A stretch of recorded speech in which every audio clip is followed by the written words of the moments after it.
16वीं शताब्दी के अंत में अंग्रेजों की एक कंपनी, जिसे ईस्ट इंडिया कंपनी कहा जाता था, भारत में व्यापार करने आई। शुरुआत में उनका मकसद केवल मसाले, कपड़ा और अन्य वस्तुओं का व्यापार था। यहाँ का कपड़ा और मसाले यूरोप में बहुत लोकप्रिय हैं। हमें अपना कारोबार बढ़ाना होगा।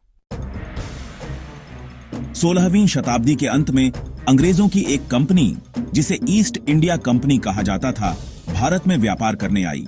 शुरुआत में उनका मकसद केवल मसाले, कपड़ा और अन्य वस्तुओं का व्यापार था। यहाँ का कपड़ा और मसाले यूरोप में बहुत लोकप्रिय हैं। हमें अपना कारोबार बढ़ाना होगा।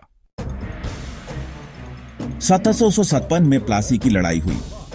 अंग्रेजों ने धोखे और चालाकी से बंगाल के नवाब सिराजुद्दौला को हराकर सत्ता पर कब्जा किया।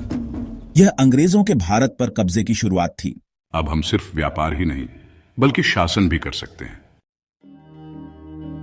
प्लासी के बाद अंग्रेजों ने धीरे धीरे भारत के कई हिस्सों को अपने अधीन किया। उन्होंने कई राजाओं के साथ समझौते किए, उन्हें कमजोर किया और ब्रिटिश सत्ता का विस्तार किया। राजाओं को समझा दो कि वे हमारी बात माने, नहीं तो हम उनके खिलाफ सेना भेज देंगे। अंग्रेजों ने भारत की आर्थिक व्यवस्था को अपने फायदे के लिए बदला। भारी कर लगाए गए, जिससे किसान गरीबी और भूखमरी की ओर बढ़े। हमारी मेहनत की फसल पर इतना कर क्यों लगाया जाता है? हम जीने के लिए तरस रहे हैं। 1857 में भारतीय सैनिकों ने अंग्रेजों के खिलाफ पहला बड़ा विद्रोह किया, जिसे भारत का पहला स्वतंत्रता संग्राम भी कहते हैं।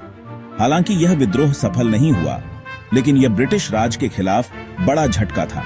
हम अब गुलामी बर्दाश्त नहीं करेंगे। आजादी हमारी हक है।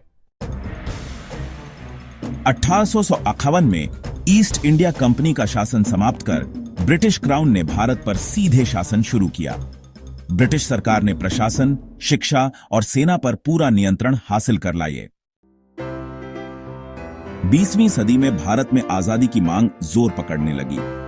महात्मा गांधी, पंडित नेहरू और अन्य नेताओं ने अहिंसा और सत्याग्रह के जरिए अंग्रेजों के खिलाफ आंदोलन छेड़ा।